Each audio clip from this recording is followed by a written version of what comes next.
À 26 et 22 ans, Jeanne et Tommy ne sont plus sur la même longueur d'onde. Divisés sur bien des sujets, elle est bien loin l'époque où ils filaient le parfait amour.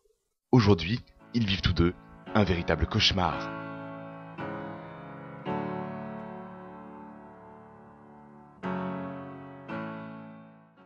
À 26 ans, Jeanne est directrice en chef du magazine Tendron, un journal féminin du Poitou, dans lequel on retrouve à la fois conseils, modes et tendances, ainsi qu'un cadeau délicat. Cette semaine en cadeau, les menottes ni putes ni soumises. L'idée de ce magazine, c'est de permettre aux femmes de se sentir bien dans leur peau. Il faut qu'elles sentent qu'elles ont un rôle à jouer dans la société, que leur corps leur appartient, qu'elles ont la parole, qu'elles doivent être capables de dire non, et qu'elles doivent se battre pour s'imposer. C'est ça aussi, le message de Tendron. Quant à Tommy, 22 ans, il a une vision des femmes bien à lui. Pour moi, comme dirait le professeur Jean-Marc Solal du CNRS, la seule chose qui peut remplacer la femme légèrement au-dessus du chien, c'est qu'elle au moins t'apporte une bière quand tu la siffles. Bah oui. Des paroles qui font réfléchir. Mais au fait, quel est le travail de Tommy? Moi, ce que je fais du tuning.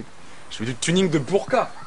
Ce que c'est le tuning de burqa, bah, c'est très simple. Ah, tu lui mets une boule à facettes, les baffles à l'arrière, Dolby Digital, si, t'as vu.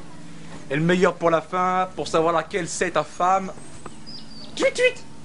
Pas mal, hein. Vous l'aurez compris, dans leurs emplois comme dans leur vie de couple, Tommy et Jeanne ne voient pas les choses de la même manière et donc ne se supportent plus. On n'est jamais d'accord. Jamais. C'est pas possible. Mais mon père m'avait prévenu. Et les hommes, c'est tous des cons, des lâches, des... Même devant la télé, on n'est pas d'accord.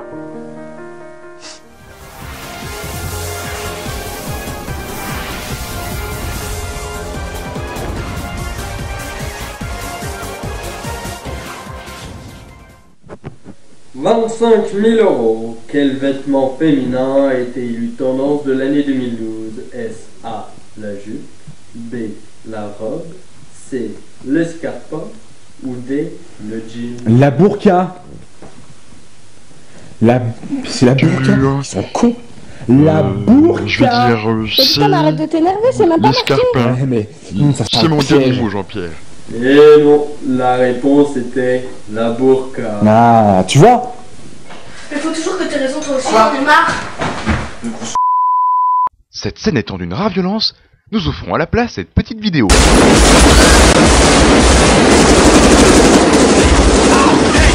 que je fais?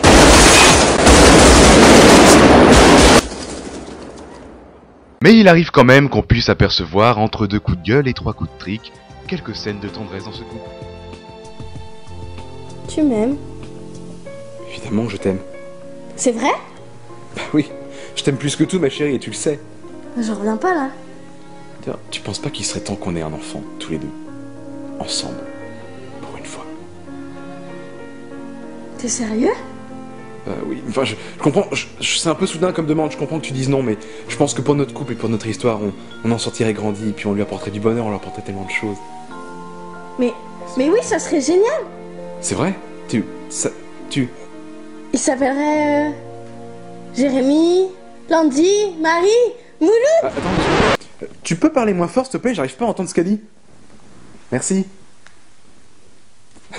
Oui, on l'appellera Ping. Ou pas. Et oui, Tommy ne perd pas une occasion pour faire de la peine à sa femme. Que ce soit à table... Ça t'a plu? Franchement, je suis déçu. Tes frites étaient faites maison, ton burger avait un goût de rôti Orloff au foie gras sauce aux truffes, tu sais bien que je suis allergique à l'eau. Non, franchement, elle a déconné. Je donne un 4. Ou encore au pieu. Ah bah vous savez, la seule fois où il a tenu 1 heure et 1 minute, c'était pendant le passage à l'heure d'été. Et c'était même pas avec moi. Cette situation ne peut plus durer. Pour essayer de se rapprocher de son mari, Jeanne décide de l'emmener sur son lieu de travail. Ça tombe bien, aujourd'hui à Tendron, tout le monde est sur le pied de guerre. Le numéro de janvier doit être terminé avant 18h30 et il manque encore un sujet. Alors ça se passe comment? C'est galère. Mais trouvez le temps. On n'a plus de Mais temps. trouvez l'idée. On n'a plus de drogue. Alors que les équipes s'acharnent à en trouver un rapidement, le stress devient palpable. Sors, prends la clé, on n'a plus le temps, prends la clé. C'est alors que dans l'esprit fripé, creux et limité de Tommy, une idée de génie va germer sans prévenir. Elle arrive comme un cheveu sur un chauve. Eh les gars, quoi? Une idée de génie vient de me germer sans prévenir comme un cheveu sur un chauve. Ah bon? Si vous essayez de répondre à la question, les magazines féminins sont-ils féministes? Ouf, on a failli être hors sujet. C'est l'enthousiasme général. L'idée de Tommy recueille tous les suffrages. Par manque de temps, pour répondre au sujet, l'équipe de rédaction choisit de réaliser un sondage auprès de son public cible. À la fin de la journée, les chiffres sont très clairs.